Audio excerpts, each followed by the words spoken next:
It is quite unfortunate say police officers wey suppose to dey fight corruption for inside dis our country Nigeria, na dem now come dey promote the show. As I'm talking to you right now, my correct people, the Assistant Inspector General of Police don order disciplinary measures against 5 policemen wey use force take collect 3 million naira from country person. Now dis one no be SARS o. When SARS dey do their own now, na so countrymen dey cry EndSARS, EndSARS, and all of us know how bitter that EndSARS protest be.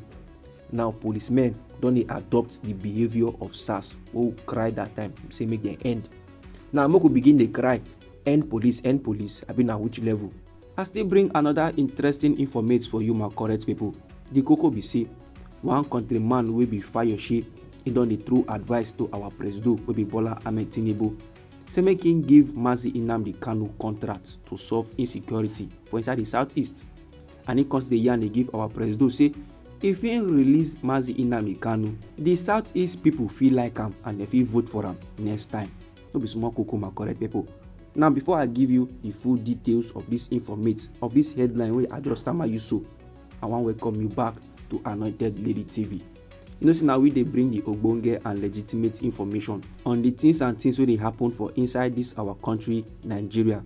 So if you go like to receive ogbonge informate like that, you are free to subscribe to this channel, and no forget to put on the notification bell so that as we dey come with the news, my correct people, na you go first get the updates and you go get am sharp sharp. So without wasting much of your time, make I give you the details of this information. The koko be say the Assistant Inspector General of Police for Zone 6 Calabar, the man named na Jonathan Toworo, he don order 5 policemen wey forcefully collect 3 million naira from one man inside last week at gunpoint to be disciplined and prosecuted. Oga Jonathan dey let country people dey know say they go use these 5 police officers as scapegoats. They go deal with them so that others go behave themselves. For inside one statement now wey dem issue on the 1st day of July for inside this year 2024, and the statement dey signed by SP Nelson Okpabi wey be the zonal PRO. Oga Jonathan come dey yarn say this particular 5 officers, they don gbab them o, they don put them into custody, and investigation don start already. And you see their zone, they no go tolerate any criminality among officers, and na so e suppose be, my correct people.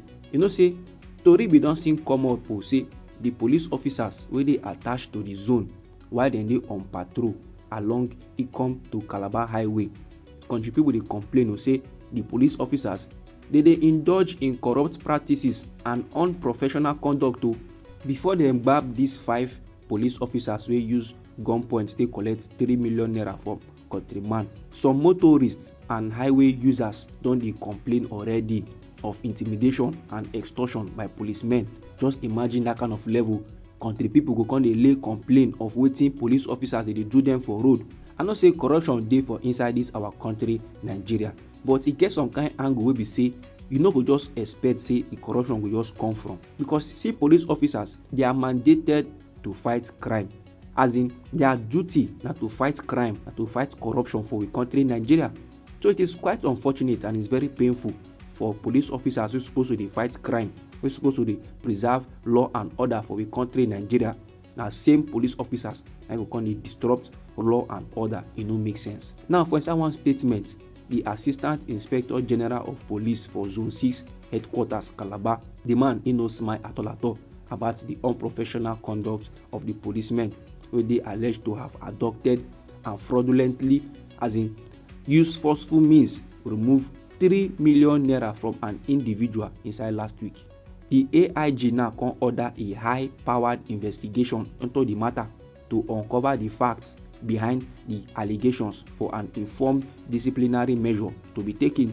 The zero tolerance of crime and criminality wey the AIG vow to ensure say appropriate disciplinary measures are taken against these officers now wey don fall law, na to serve as scapegoats to others. And the zone no go tolerate any criminality amongst officers wey don take up the arms, wey be say their duty and responsibility na crime prevention and to maintain order. No be small matter, my correct people. And for inside the statement, they consider yarn say they go tell country people, they go tell the public in due time about how they don go about the investigation and disciplinary measures, including the trial and possible prosecution of the officers. And I wan still let my country people know say anyhow this matter take play out, I go still carry the information yarn give una. But anyhow this koko be for body, you are free to drop it inside our comment section. So on to the next informate wey I bring come for you, my correct people. One countryman wey im name na H3AVY, him na the younger brother of the former Ekiti State Governor wey be Ayodele Fayose. He don call on President Bola Ahmed Tinubu to release the gallant leader of the indigenous people of Biafra wey be Mazi Nnamdi Kanu, and make him give am contract just like how the former president wey be Goodluck Jonathan do with Niger Delta militant leader wey be Tom Polo. Oga Isaac Fayose come dey yarn say if dem release Mazi Nnamdi Kanu, e go help Tinubu get more votes from the southeast for inside the year 2027. This man now wey be Isaac Fayose in the yarn for inside one video like that for im official Instagram handle. Na there Oga Fayose come dey yarn say releasing Nnamdi Kanu, as in if dem set Nnamdi Kanu free, if dem give the man im freedom, e go reduce the level of insecurity for inside the southeast. According to him, he say releasing Mazi Nnamdi Kanu go reduce crime for inside southeast by 50%, and APC will get more votes for inside 2027. Say if President Goodluck Jonathan go fit give contract to Tom Polo to get peace for inside the Niger Delta, why can't we do the same in the southeast? In the ask. And he say if we dey spend so much money on security for inside the southeast, the money now go come reduce by 50% wey they don release the gallant leader of the indigenous people of Biafra, be Mazi Nnamdi Kanu. All this advice, my correct people, dey come from Oga Isaac Fayose. And the surprising matter be say e no end there o. Im come still dey yarn say if to say im be President Bola Ahmed Tinubu, say after the election when he don notice am say the southeast people no vote for am, say im go just release Mazi Nnamdi Kanu sharp, and that na to make the southeast people their mind reach ground. Because if you release Mazi Nnamdi Kanu now, the southeast people now only them go come say okay, this man gets good intention. And my correct people, you see this man wey be Isaac Fayose, in the yarn this one after one appeal don come from the Labour Party 2023 presidential election candidate wey be Mr. Peter Obi and other ogbonge country people as they yarn for the release of Mazi Nnamdi Kanu. My correct people, this na the informate wey I say make I pass give all of una. Anyhow the thing be you for body, you are free to drop it inside our comment section. You know say na we be Anointed Lady TV, and na we dey give the ogbonge and legitimate news on the things and things wey dey happen for inside this our country, Nigeria. So if you go like to receive news like that, abeg make you subscribe to this channel and make you no forget to put on the notification bell, very important, so that as we dey bring in news dey come, na you go first get the update and you go get am sharp. I dey bring another informate for you, my correct people. No go anywhere.